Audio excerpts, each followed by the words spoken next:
otvaraj! Policija, otvori! Policija, otvori vrata! Počinioci privedeni, od ranije poznati policiji, nakon saslušanja pušteni na slobodu. Ovo je kliše izvještaja nakon brojnih pucnjava, pljački i razbojništava, razne vrste i na području Sarajeva. Mijenjaju se samo imena u određenim intervalima. Policija uzalud hapsi.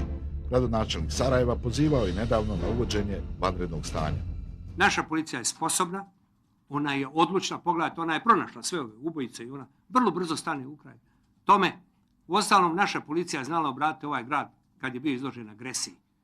Pa kako nas ne bi mogla sada obraniti od ovih kriminalaca koji nam hodaju po ulicama? Ali ona mora imati podršku ostalih organa vlasti, pravosuđa, sudstva, tako dalje. Policajci uhapse, tužioc preda sudu ili ne znam, predaju ga sudu, sud ga pusti na ulici, zato kaže nema dovoljno zatvora. Krivični zakon Federacije je jasan u odredbama. Za pokušaj ubistva 1 do 10 godina zatvora, za oružano razbojništvo do 10 godina, za ugrožavanje sigurnosti do 5 godina, za nasilničko ponašanje do 3 godine, za neovlašteno posjedovanje oružja do 3 godine. Tu je produženo krivično djelo za više istih ili istovrstnih krivičnih djela. Tada se kazne sabiraju.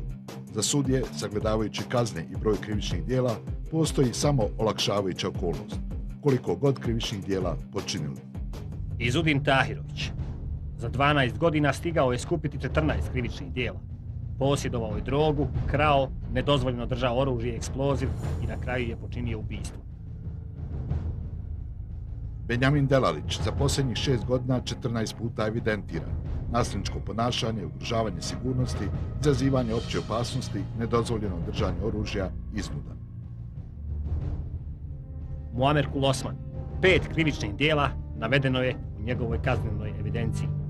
Tukao se, posjedovao drogu, nedozvoljeno nosio oružje, a prijavljivan je za ubistvo u pokušaju i iznudu. Amar Zulić, 30 krivičnih djela za 15 godina. Od pokušaja ubistva, razbojništva, ugrožavanja sigurnosti do nedozvoljenog držanja oružja. Adi Karić. Za 6 godina počinio je 6 krivičnih djela. Izazivao opću opasnost, nasilnički se ponašao, nanosio ljudima teže tjelesne povrede, a osuđivan je i za iznudu. Almer Inajetović, evidentiran 17 puta za razbojništvo, nasilničko ponašanje, ugrožavanje sigurnosti, iznudu i nedozvoljeno držanje oružja. Eldin Bitići. 9 djela za 12 godina. U kaznenoj evidenciji piše da je krao, premlaćivao ljude, izazivao opću opasnost i prijetio. Mirza Hadić u policijskim evidencijama 20 puta od 2002. godine. Pokušaj ubistva, ugrožavanje sigurnosti, iznuda, nedozvoljeno držanje oružja. Alen Kovačević. U kaznene evidencije ušao je kao ubica. Prvo krivično djelo počinio je 2002. godine. Nakon ubistva je krao, nasilnički se ponašao, varao i krivotvorio isprave. Tarek Zajnilović, 19 krivičnih djela za 12 godina. Razbojništvo, teška krađa, izazivanje opće opasnosti, napad na službenu osobu. Haris Lončar. Kriminalac u nastajanju. U kaznenoj evidenciji ima 2 krivična djela. Oštećenje tuđe stvari i nasilničko ponašanje. Asim Efendić, dosije sa 20 krivičnih djela. Teška krađa, nasilničko ponašanje, ugrožavanje sigurnosti, nanošenje teške tjelesne povrede. Amar Trbović. Prije 6 godina prijavljivan za ubistvo u pokušaju. U kaznenoj evidenciji uspio je skupiti 5 krivičnih djela. Uglavnom nasilničko ponašanje i nedozvoljeno držanje oružja. Edin Fazlić, 4 krivična djela za 4 godine. Teška tjelesna povreda, nasilničko ponašanje, iznuda, izazivanje opće opasnosti. Amir Pašić Faćo. Stara zvijezda Crne hronike. Kriminalnu karijeru počeo prije rata. Uspio skupiti 14 krivičnih djela. Više puta pokušao ubistvo. Osuđivan za razbojništva i nedozvoljeno držanje oružja. Nedžib Spahić, od 1995. do 2011. godine 23 puta u kaznenoj evidenciji. Pokušaj ubistva, otmica, iznuda, teška krađa, nasilničko ponašanje, nedozvoljeno držanje oružja. Haris Zuko, za 5 godina, 11 krivičnih djela. Procesuiran za teške krađe, izazivanje opće opasnosti, ugrožavanje sigurnosti. Nikola Džamonja, evidencije navode 7 krivičnih djela za 7 godina. Pokušaj ubistva, izazivanje opće opasnosti, nasilničko ponašanje, ugrožavanje sigurnosti. Edin Arnautović, kaznenu evidenciju počeo puniti 2003. godine. Izazivao opću opasnost, nasilnički se ponašao i nezakonito posjedovao oružje. Selaudin Duraković, za 10 godina 20 krivičnih djela. Teška krađa, nasilničko ponašanje, posjedovanje droge, nedozvoljeno držanje oružja. Benjamin Kurtović, u policijski dosije ušao je prije 4 godine. Uglavnom se bavio razbojništvima i izazivanjem opće opasnosti. Uspio skupiti 6 krivičnih djela. Alen Bodulović, 5 krivičnih djela, od čega 3 ubistva u pokušaju te izazivanje opšte opasnosti. Anes Osmanović, otkako je 2007. godine bio saučesnik u ubistvu, kriminal je postao njegov posao. Tukao se, krao, otimao, izazivao opću opasnost i nasilnički se ponašao. Jasmin Hatić, od 2007. do 2012. 4 krivična djela, nasilničko ponašanje, izazivanje opće opasnosti i nedozvoljeno držanje oružja.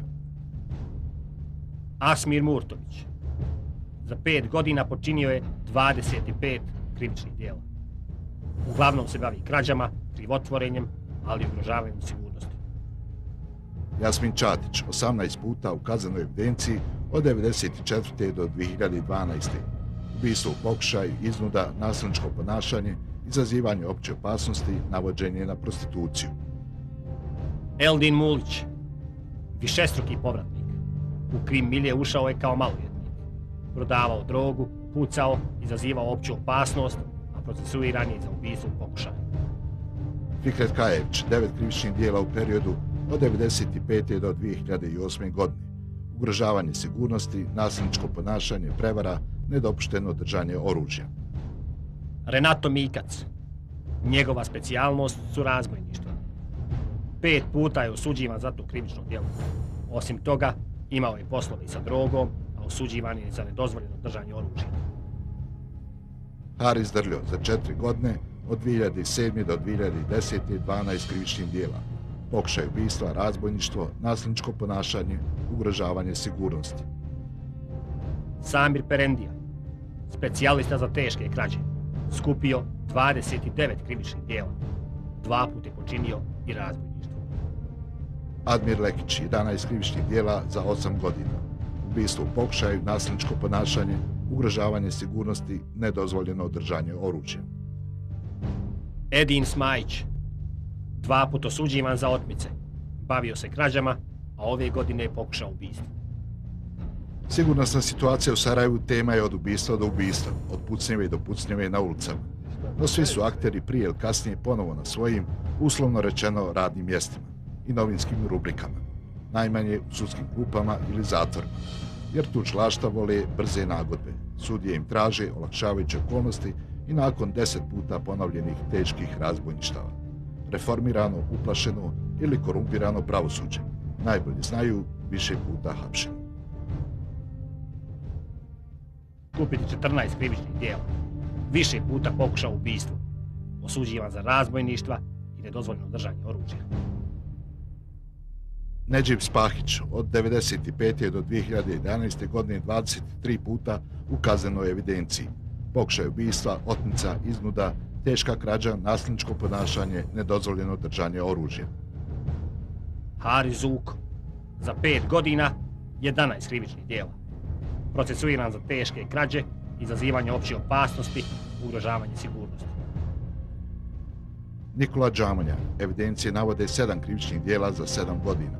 Pokušaj ubistva, izazivanje opće opasnosti, nasilničko ponašanje, ugrožavanje sigurnosti. Edin Arnautović, kaznenu evidenciju počeo puniti 2003. godine.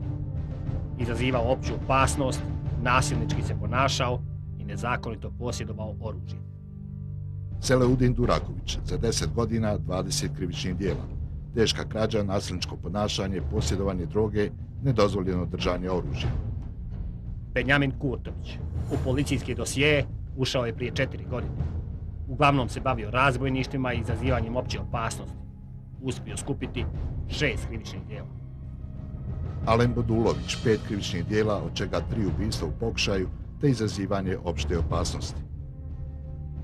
Anes Osmanović, otkako je 2007. godine bio saučesnik, Izudin Tahirović, za 12 godina stigao je skupiti 14 krivičnih djela. Posjedovao je drogu, krao, nedozvoljeno držao oružje i eksploziv i na kraju je počinio ubistvo. Benjamin Delalić, za posljednjih 6 godina 14 puta evidentiran. Nasilničko ponašanje, ugrožavanje sigurnosti, izazivanje opće opasnosti, nedozvoljeno držanje oružja, iznuda. Muamer Kulosman, 5 krivičnih djela navedeno je u njegovoj kaznenoj evidenciji. Tukao se, posjedovao drogu, nedozvoljeno nosio oružje, a prijavljivan je za ubistvo u pokušaju i iznudu. Amar Zulić, 30 krivičnih djela za 15 godina. Od pokušaja ubistva, razbojništva, ugrožavanja sigurnosti do nedozvoljenog držanja oružja. Adi Karić, za 6 godina počinio je 6 krivičnih djela. Izazivao opću opasnost, nasilnički se ponašao, nanosio ljudima teže tjelesne povrede, a osuđivan je i za iznudu. Almer Inajetović, evidentiran 17 puta za razbojništvo, nasilničko ponašanje, ugrožavanje sigurnosti, iznudu i nedozvoljeno držanje oružja. Eldin Bitići, 9 djela za 12 godina. U kaznenoj evidenciji piše da je krao, premlaćivao ljude, izazivao opću opasnost i prijetio. Mirza Hatić, u policijskim evidencijama 20 puta od 2002. godine. Pokušaj ubistva, ugrožavanje sigurnosti, iznuda, nedozvoljeno držanje oružja. Alen Kovačević, u kaznene evidencije ušao je kao ubica. Prvo krivično djelo počinio je 2002. godine. Nakon ubistva je krao, nasilnički se ponašao, varao i krivotvorio isprave. Tarek Zajnilović, 19 krivičnih djela za 12 godina. Razbojništvo, teška krađa, izazivanje opće opasnosti, napad na službenu osobu. Haris Lončar, kriminalac u nastajanju. U kaznenoj evidenciji ima 2 krivična djela, oštećenje tuđe stvari i nasilničko ponašanje. Asim Efendić, dosije sa 20 krivičnih djela. Teška krađa, nasilničko ponašanje, ugrožavanje sigurnosti, nanošenje teške tjelesne povrede. Amar Trbović, prije 6 godina prijavljivan za ubistvo u pokušaju. U kaznenoj evidenciji uspio je skupiti 5 krivičnih djela, uglavnom nasilničko ponašanje i nedozvoljeno držanje oružja. Edin Fazlić, 4 krivična djela za 4 godine. Teška tjelesna povreda, nasilničko ponašanje, iznuda, izazivanje opće opasnosti. Amir Pašić Faćo, stara zvijezda Crne hronike. Kriminalnu karijeru počeo prije rata. Uspio se u ubistvu, kriminal je postao njegov posao. Tukao se, krao, otimao, izazivao opću opasnost i nasilnički se ponašao. Jasmin Hatić, od 2007. do 2012. 4 krivična djela. Nasilničko ponašanje, izazivanje opće opasnosti i nedozvoljeno držanje oružja. Asmir Murtović, za 5 godina počinio je 25 krivičnih djela. Uglavnom se bavi krađama, krivotvorenjem, ali i ugrožavanjem sigurnosti. Jasmin Čatić, 18 puta u kaznenoj evidenciji od 1994. do 2012. Ubistvo u pokušaju, iznuda, nasilničko ponašanje, izazivanje opće opasnosti, navođenje na prostituciju. Eldin Mulić, višestruki povratnik. U krim milje ušao je kao maloljetnik. Prodavao drogu, pucao, izazivao opću opasnost, a procesuiran je za ubistvo u pokušaju. Fikret Kajević, 9 krivičnih djela u periodu od 1995. do 2008. godine. Ugrožavanje sigurnosti, nasilničko ponašanje, prevara, nedopušteno držanje oružja. Renato Mikac, njegova specijalnost su razbojništva. 5 puta je osuđivan za to krivično djelo. Osim toga, imao je poslove i sa drogom, a osuđivan je za nedozvoljeno držanje oružja. Haris Drljo, za 4 godine, Od 2007. do 2010. 12 krivičnih dijela. Pokušaj ubistva. Otvaraj! Policija, otvori! Počinioci privedeni, od ranije poznati policiji, nakon saslušanja pušteni na slobodu. Ovo je kliše izvještaja nakon brojnih pucnjava, pljački i razbojništava razne vrste i na području Sarajeva. Mijenjaju se samo imena u određenim intervalima. Policija uzalud hapsi. Gradonačelnik Sarajeva pozivao je nedavno na uvođenje vanrednog stanja. Naša policija je sposobna, ona je odlučna, pogledajte, ona je pronašla sve ove ubojice i ona vrlo brzo stane u kraj. Tome, uostalom, naša policija je znala obratiti ovaj grad kad je bio izložen agresiji. Pa kako nas ne bi mogla sada obraniti od ovih kriminalaca koji nam hodaju po ulicama? Ali ona mora imati podršku ostalih organa vlasti, pravosuđa, sudstva, tako dalje. Policajci uhapse, tužioc preda sudu ili ne znam, predaju ga sudu, sud ga pusti na ulici, zato kaže nema dovoljno zatvora. Krivični zakon Federacije je jasan u odredbama. Za pokušaj ubistva 1 do 10 godina zatvora, za oružano razbojništvo do 10 godina, za ugrožavanje sigurnosti do 5 godina, za nasilničko ponašanje do 3 godine, za neovlašteno posjedovanje oružja do 3 godine. Tu je produženo krivično djelo za više istih ili istovrstnih krivičnih djela. Tada se kazne sabiraju. Za sudje, sagledavajući kazne i broj krivičnih djela, postoji samo olakšavajuća okolnost, koliko god krivičnih djela počinili.